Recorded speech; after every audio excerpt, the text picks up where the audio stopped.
यीमन फौरन bank counter पहुंचा, जहां मैनेजर ने वादे के मुताबिक नकद तैयार रखी थी। मगर तभी एक नई मुसीबत सामने आ गई। बैंक को पैसे निकालने वाले की पहचान की पुष्टि चाहिए थी। यीमन के पास अब हिम्मत करने के अलावा कोई चारा नहीं था। उसने हिम्मत जुटाकर मोबाइल निकाला और अपना कर्मचारी कार्ड दिखा दिया। उसे लगा था कि मैनेजर उसकी चाल पकड़ लेगा, मगर हैरानी की बात यह हुई कि वो बड़ी आसानी से बच निकला। यीमन बेसब्री से पैसे लेकर निकलने ही वाला था कि उसकी एक हरकत ने उसे मुश्किल में डाल दिया। मैनेजर ने उसे रोककर सवाल किया, पैसे निकालने वाला ऐसा अजीब व्यवहार क्यों कर रहा है? इतनी बड़ी रकम को गिनने की भी जहमत नहीं उठाई। यीमन अंदर से घबराया हुआ था, मगर ऊपर से शांत बना रहा। उसने कहा कि उसे बैंक पर पूरा भरोसा है, बैंक कभी ग्राहक को धोखा नहीं देगा और मैनेजर देखने में ही बड़े ईमानदार लगते हैं। यह सुनकर मैनेजर खुश होकर उलझन में पड़ गया और उसने फौरन जाने दिया। ठीक उसी वक्त कर्ज वसूलने वाले भी दरवाजे तक पहुंच गए थे। यीमन ने तुरंत उनका भारी कर्ज चुका दिया और आखिरकार उसने राहत की सांस ली। कर्ज से मुक्त होने का एहसास सच में हल्का था। बचे हुए पैसों से उसने अपने पिता का ऑपरेशन करवाया और मन ही मन ठान लिया कि अब पिता कभी चोरी नहीं करेंगे। वो वापस अपनी नौकरी पर लौटकर एक ईमानदार कर्मचारी की तरह जीना चाहता था। मगर ठीक जब उसे लगा कि सब कुछ शांत हो गया है, खबर आई कि उसका बॉस मर चुका है, और वो भी किसी की साजिश का शिकार होकर, यानी हत्या। यीमन बुरी तरह घबरा गया। अभी अभी उसने अपना एक पैसे वाला प्लान पूरा किया था,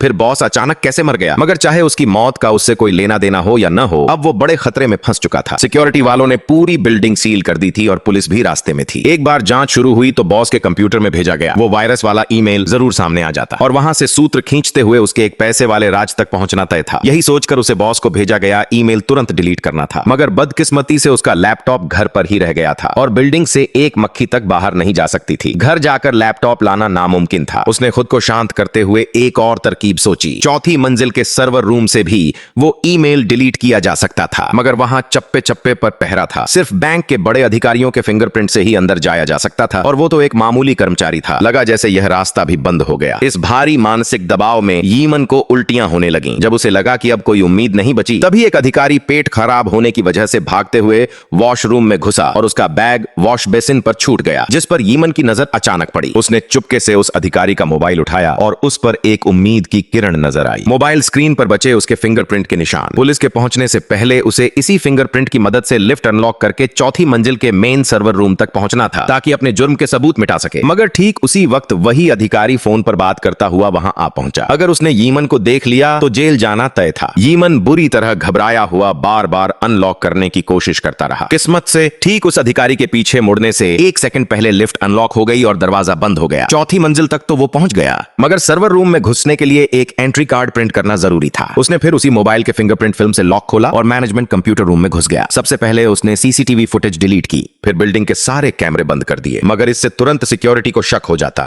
अगली भाग देखने के लिए कमेंट करें।